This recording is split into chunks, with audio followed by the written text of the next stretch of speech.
What's going on, everyone, and welcome back to the Ghouls Gaming and Tech channel. Now, I know when it comes to getting the best gaming monitor, it does you no good if you don't have the best settings for it. So recently I did a video on the best gaming monitor for the PS5 Pro. Now, in no way, shape, or form is this the overall best one as far as like graphics performance, because those can get very expensive. This is more so the best one because it is budget friendly, but it also gives you some of the specs of those higher end ones. And it's no other than the Titan Army gaming monitor I have right here. It's the curved display. It's a 32-inch. So we're going to dive in really quick and show you guys the best settings so you can get the most out of your gameplay. We're going to make this a quick one just to get you guys in and out so you get to know what you need to know. So if you're new, subscribe. If you're new or returning, make sure to hit that like button. And without any further ado, let's hop into it.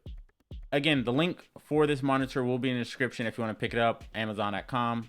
Again, a steal for the price, a steal. All right, you guys, so we are here with the monitor. So if you want speakers for this, you're gonna have to get your own. I do have some speakers hooked up to this. I got them off of Amazon. They are very cheap, but very good. They're like Amazon basic speakers right here. It comes with two speakers separately, and I'll show you right here. Amazon basics right here. Has a little LED light on it. Has some good weight to it. They feel very solid, not cheap at all. But again, you just hook the USB portion to the back of your PlayStation, in my case PS5 Pro, and then you hook the other audio jack end of it to the back of the monitor, and then boom, you have sound. So that's one thing I will say about this is it doesn't come with speakers, but that's kind of expected with most gaming monitors. They do not have speakers. All right, so there's 5 buttons to the bottom right of this. You have your power button, you have your back or input button, you have a up and down button for your basically directional buttons, and then you have an M button, which is basically like the menu / select button. So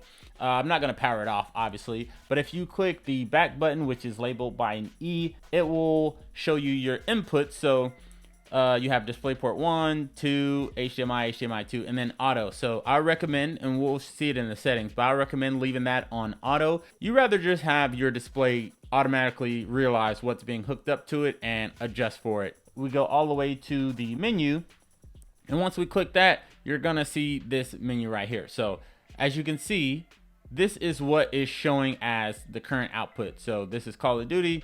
It's in 120 hertz. 2K output, and then it's on game mode. So one thing I will say about the 2K output, it's not a 4K display, but look at the image quality. It looks very crisp, very clear.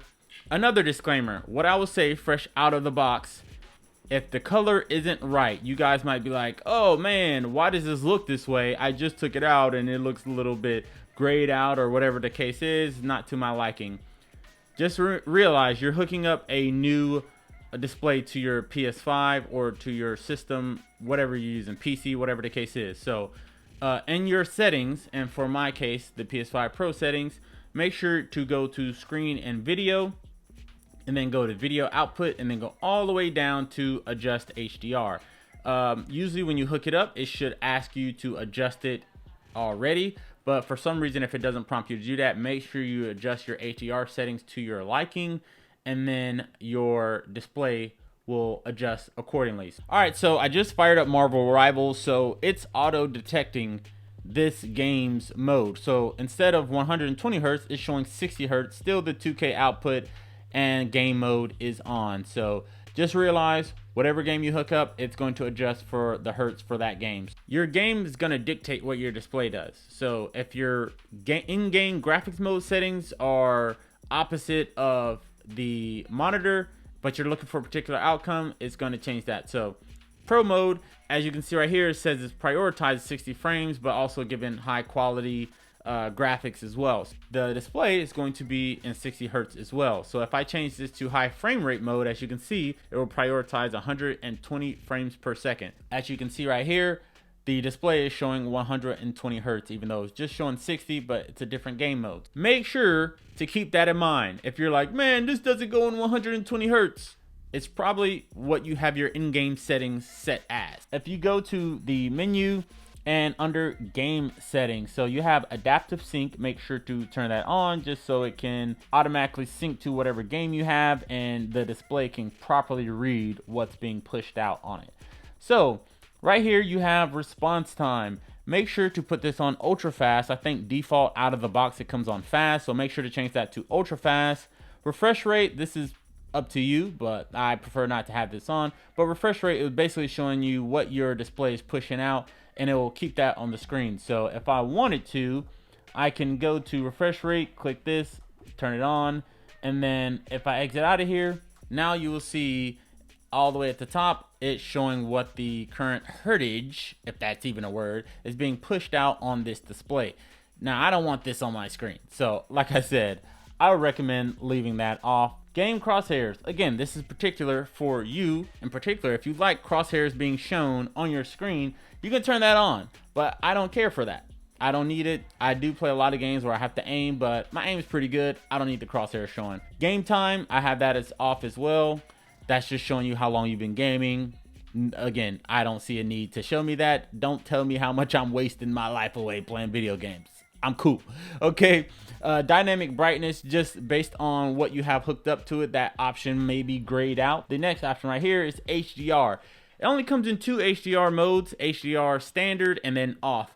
So like I said, you want to adjust your HDR settings in whatever you have hooked up, whatever console or PC you have hooked up, before you go too much messing with that. But I would say leave that on, because if you turn it off, you're going to have to adjust everything yourself, all the colors, the brightness, saturation, all that stuff.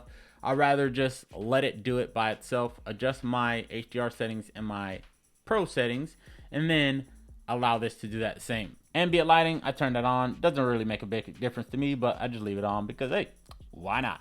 But anyways, that's all for the game settings. Again, once you have HDR on, it's going to black out or gray out these other options. So you won't really be able to adjust those because it's already running with your HDR settings. So there's no need to individually adjust these.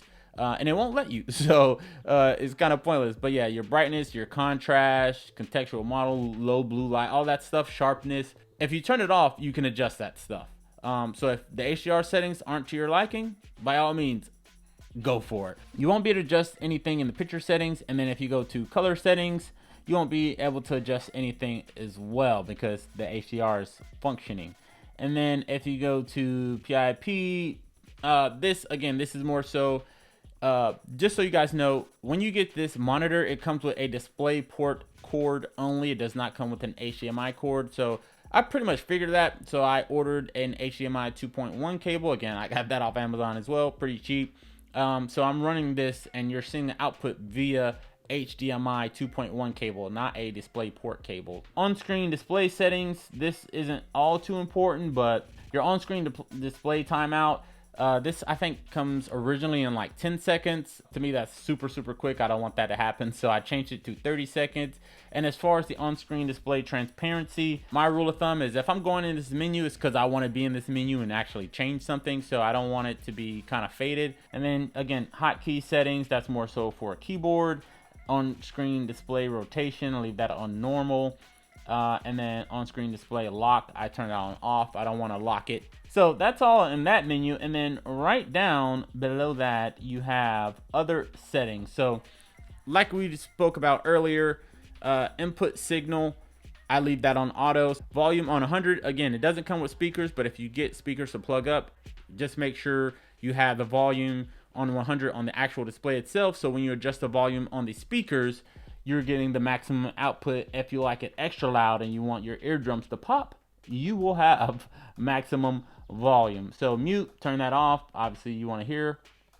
And then auto power, I turn that on. So if you turn off your console or PC, whatever it is, this will turn off and turn on as well. Eye shield, remind, I don't need that. And then reset, if you don't like the settings or you mess with some stuff and you kind of get confused where you started and you want to reset, that's what that is there for. And just to give you guys context, I'm recording this video in 4K 60 frames. Usually I record 4K 30, but so you guys can see the actual 60 frames and 120 hertz refresh rate, I changed it to 4K 60 so you can see how smooth it is. We're going to hop in a game like Call of Duty really quick, and then we're going to show you how smooth it looks, how saturated the colors are, how sharp the image is, even though it's at 2K instead of 4K, and just how this display works. So Let's do it. All right, so we have Call of Duty loaded up. We're gonna hop in the game, but just so you guys can see, it automatically switched to 120 hertz because this supports 120 hertz.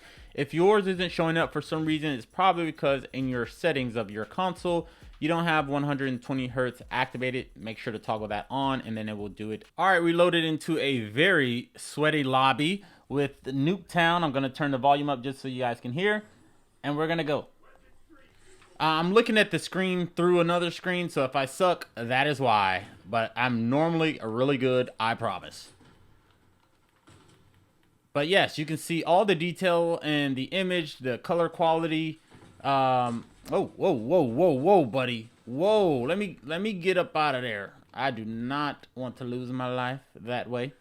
But yeah, you can see the sharpness of the image, all the details, and the trees, the stairs, the texture on the ground. It's all there. Like I said, it's budget friendly. This only costs a couple $100, not thousands like some larger and more expensive displays. But you're getting great quality out of this thing. Once you, oh my gosh. All right, let's reassess. Got him. I hate campers, you know. Got him. We're on our way to Prestige 7, by the way. Oh, Lord. We got the camper in the back. Got him. Got him. Oh, no! They bum rushing me. But yeah, look at this. You can't beat this. You got your curved display. Looking very smooth. Response time, like I said, you can't play around with response time when it comes to Call of Duty. You need that response time on point. Dude, this guy has my number. All right. I gotta kill him before the video ends. I got to. He's pissing me off. Got him. All right, you guys. So now we're gonna play a match of Marvel Rivals, just so you guys can see how smooth the 60 frames are. All right, so the game is loading to load, I guess. But you can see, again, the saturation of the colors is very rich and bright. Super good detail. Can't complain. I don't feel like I'm missing out on anything with running this at 60 hertz and using this display. There they go. There they go.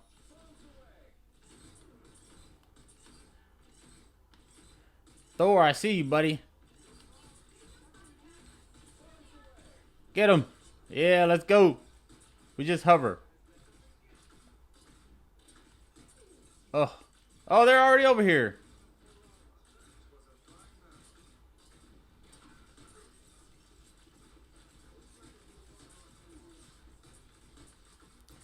Yeah, buddy. Yeah, buddy. Yeah, buddy. Let's go. Where'd she go? Come on. Oh, they took her out. Get him. Get him. Get him. Let's go. Let's get Wanda. Oh, we got her. We're too good. We're too good. Oh, yeah. Let's get Hulk with the ultimate. Got him. Got him. Oh, let's get out of here. Let's get out of here. Let's get out of here. All right, everyone. So hopefully these settings help you get the most out of this gaming monitor. Again, I think this is one, if not the best monitors that you can get for your console, whether it be PS5, PS5 Pro, Xbox, PC, whatever the case is. Again, make sure you adjust those HDR settings and whatever you're playing on, and then just follow this guide. Let me know in the comments down below if you guys are going to get this monitor. What do you think the best settings are? And hey, is it a good deal or no? The links will be in the description for the monitor and the speaker. Thank you guys for tuning in. I really appreciate it, and I will see you guys in the next one. Peace.